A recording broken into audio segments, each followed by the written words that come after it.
Hi, my name is Jeremy King. My presentation will follow the concept of deficit thinking and how we as educators can use pedagogies and frameworks to create equal learning environments. I will be using a painted artwork by Lisa Buxton to depict this concept.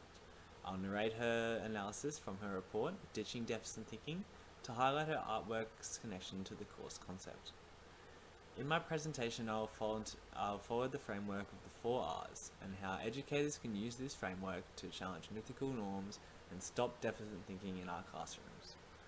Historically, when students have shown signs of struggle or underachievement in school, it has been linked to supposed genetic intelligence, and blame is often pointed to the victim instead of looking to the faults in the educational system. Peter Meritzi discussed how Indigenous students become invisible underachievers, and as future educators, we have the responsibility to be aware of covert and overt biases, as well as differences in cultural backgrounds. James Banks originated the transformative approach.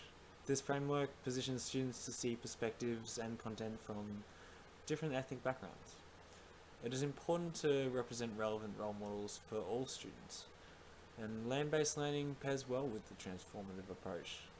And together, they give students a deeper understanding and appreciation of relevant histories. An important aspect of a child's education is parental involvement. Parents want to be involved, however, sometimes lack the resources or the confidence in their abilities to contribute. Examples of implementing parent groups have proven to assist with the literacy progression of Indigenous students, and often showing initiative or interest is all it takes to break these barriers. Lisa Buxton is a Yugambeh and Bundjalung woman. She is a leader of learning for Aboriginal education in the eastern regions of Sydney. She partook in a research project aimed at discovering select teachers' confidence in their ability to meet the Australian professional standards for teachers. Lisa documented her analysis of her painting, Standing Solid and Tall, and labelled it a visual representation of the study. She explains, "The deep roots in the country are the history, policies and educational statistics impacting on the well-being of Aboriginal children and young people. Growing from the history and statistics is a realisation that a transformative pedagogy should be adopted." Lisa expresses the importance of awareness of the cultural differences and realities students face dealing with them. The trunk of the tree symbolises strength and layers of meaning.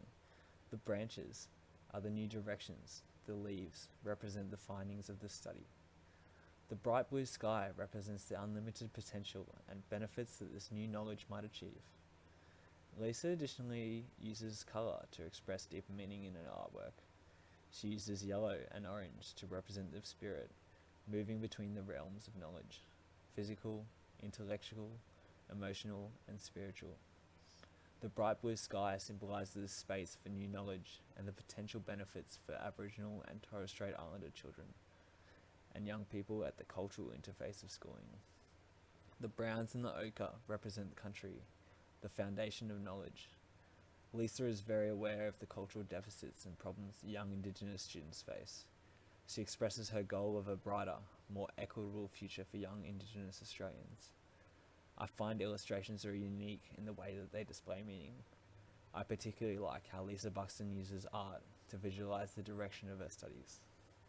I wanted students to understand how we can represent meaning and communicate viewpoints through art, as well as highlighting the relevancy of traditional use of art and its role in Aboriginal storytelling.